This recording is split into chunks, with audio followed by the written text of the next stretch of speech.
guess it was a little bit disappointing for me, I would say, on this one. The best part about the match were the females in the scantily clad outfits previous to the match, holding the Vestal mirrors. Virgins, I believe. What's that? The Vestal Virgins or something like that? Yeah, whatever they were. I completely agree with you. Luger. The story was Luger KO'd Bret Hart that morning at the WrestleMania brunch. I mean, long live kayfabe. I'm a big fan of that. Luger sold for Perfect in the beginning, and I thought, how can I put this? I don't want to disrespect anybody. Luger sold for Perfect, and I thought we were on our way to a decent match. I mean, because Perfect's not Ric Flair, but he's not a schlep either. And Ric Flair and Sting were both able to get good matches out of Lex Luger. So was Barry Windham, so I had hopes for this match. The crowd was huge behind Perfect, but then towards like the middle and the end, there was a ton of miscommunication. There were 3 or 4 spots where it was clear as day, Perfect was trying to throw a clothesline over Luger, and Luger was supposed to duck. Luger ate the same forearm like 3 times because he didn't duck, and you could see Perfect clearly getting frustrated. And then you had the schmaz finish where Luger won and Perfect's feet were on the ropes, and the guy is a heel, and he's got a steel plate in his forearm. Why do you need to have a schmaz like that if you're just going to have Luger pin Perfect with his feet on the ropes and then knock him out with the plate anyway? I don't know. I had high hopes for it, and then they came crashing down. I want a 1 3/4 for this match. Yeah, I think I maybe went like 2 1/4 or something like that. I mean, but it was, it was unfortunate that I think he knocked him out after the match, right? And then Perfect got up, went to the back and chased him where he was attacked by Shawn Michaels in the backstage area, yep. Kind of moving these guys into different directions after that. And again, we talked a little bit about the evil Doink character not really lasting as long as we maybe had thought it would. Similarly, the Narcissist character did not last very long because by the summer of this year, Lex Luger would turn into the, I don't know what you would call him, the Lex Express. Yeah. USA, AOK, that type of stuff. So USA is on the way.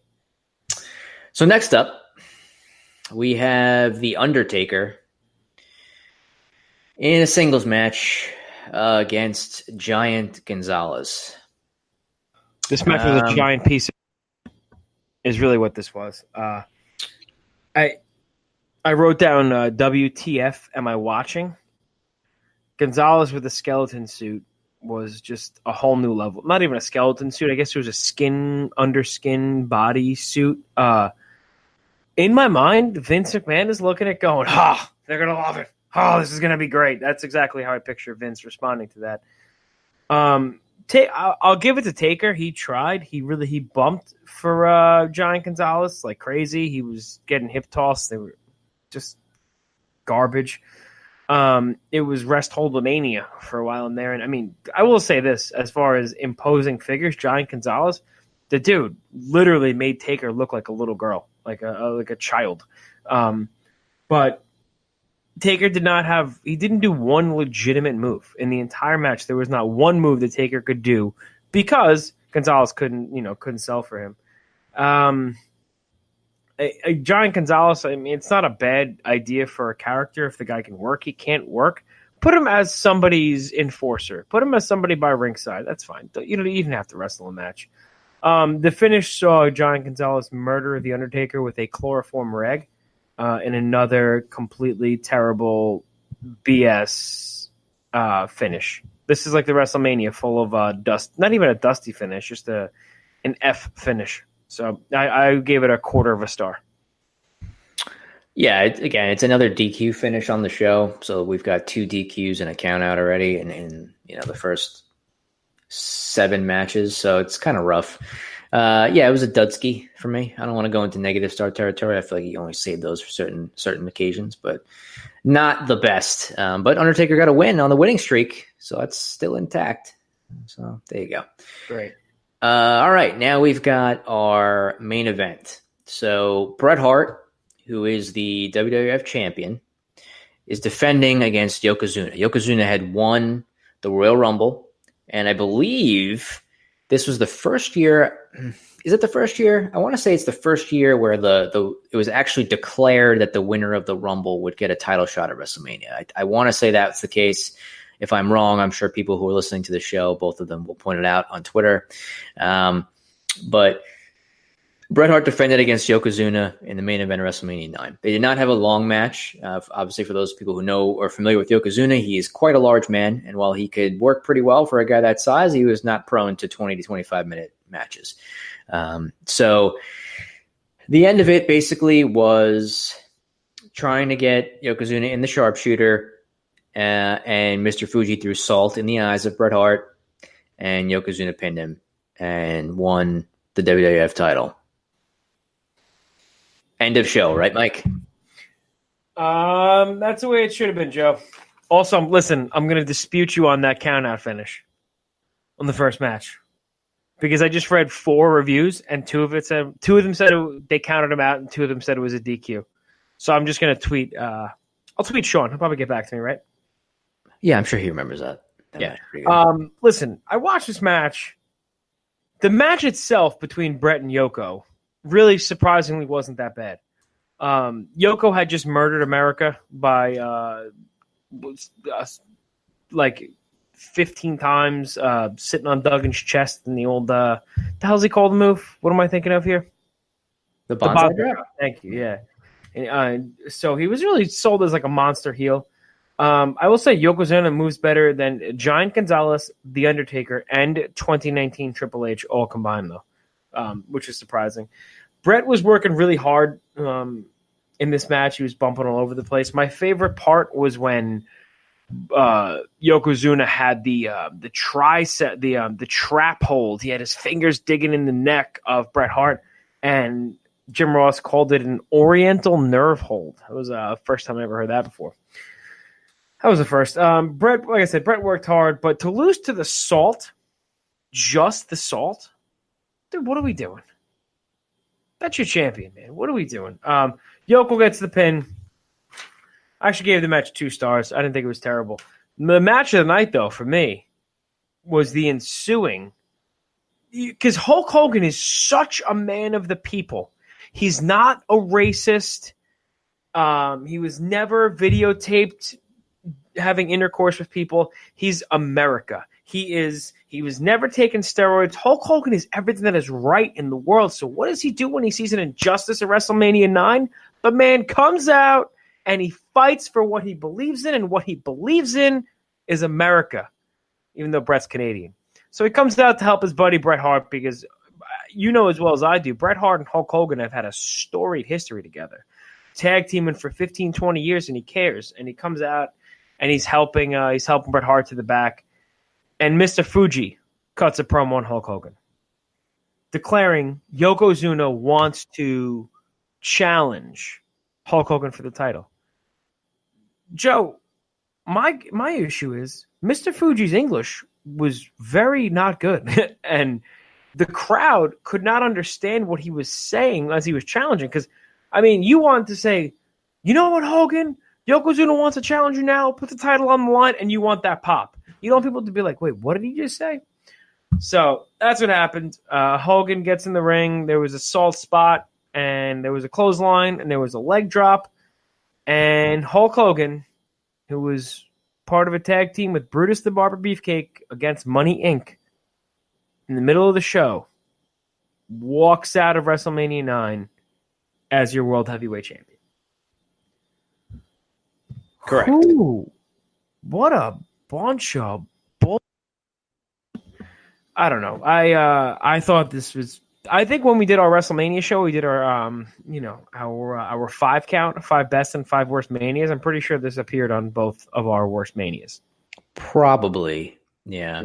But yeah, man. I mean, listen. Again, there's a lot of backstory to this, depending on whose version you want to believe. There was there was talk of, Bret winning the title off of Hogan at SummerSlam. Apparently that was not agreed to. Depending on, again, on who you listen to, it could be a situation where Hogan didn't want to lose it to Bret. He thought Bret was too small, whatever. Hogan ended up losing the title to Yokozuna at King of the Ring that year and then went away. for quite a while. Didn't show up back on WWF TV up until I think maybe 2002. So he ended up moving over to WCW. So yeah, this is infamously obviously referred to as the WrestleMania-IX finish. If people who are internet fans, they refer to it as that, which is, the main event happens and then surprise, surprise at the end, you get a little bit of a crazy ending. I mean, I think for kids at the time, people were excited. I mean, remember the crowd being pretty excited for it to happen. But if you're a little bit more of an older or mature fan and you look at it, you're probably like, this is not really what Terrible. I want to see. So the problem is, though, I mean, listen, he got a good pop for it, but there aren't as many kids in Caesar's Palace in Las Vegas as there are in other locations. So I don't know how well this actually worked. I don't know. It was what do you give the show? I'm interested to hear your opinion. Out of 10, what do you grade this show? I probably give it like a 3.5. That's where I'd go with it. I literally wrote down 3.5. That was exactly what I had. There was nothing that you had to go back and see. No redeeming anything. The first, or if you're going to watch it, watch the first 2 matches for about 35 minutes and turn the show off. It was terrible. It was atrocious. It was one of the worst WrestleManias. It was at a dark time. They really rebounded next year with WrestleMania 10. I will say that they righted a lot of the wrongs they had. And that's really it, man. Listen, as far as things coming up for the All Night Long Wrestling podcast, a bunch of you people are sitting back, still listening to the show because you never turn it off because you're interested in what we say. You're saying, where can we hear you guys? Where can we talk to you? Where can we catch up with you? At All Night Long WP everywhere, social media, every single social media, youtube.com/All Night Long Wrestling Podcast. As far as what's coming up, man, we have a Shine show coming up. And we have an Evolve show coming up. Those are coming up in 2 weeks. It's going to be a double shot. I'm excited for those two. Those should be really good wrestling. Undisputed Era guys are going to be on there. So hopefully, if you follow us along on our social media, we'll have some behind the scenes stuff. We'll have some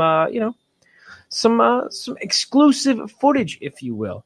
What else do we want to touch on, Joe? What else is coming up? I know next weekend. Oh, and the Ring of Honor show as well. Yeah, there's Manhattan Mayhem for Ring of Honor, which is at Hammerstein Ballroom in New York City.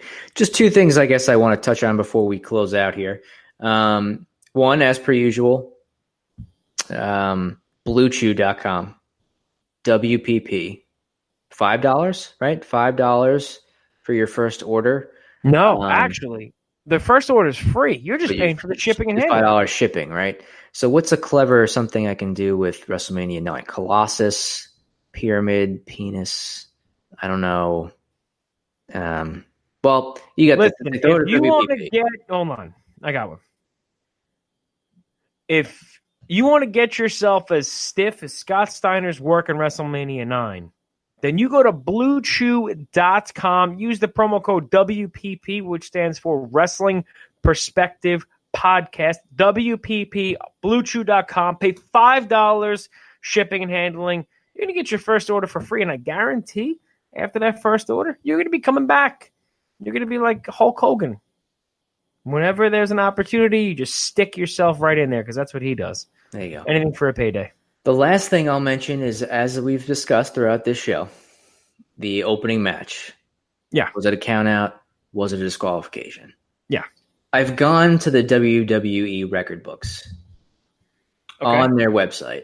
Okay. Full WrestleMania-IX results.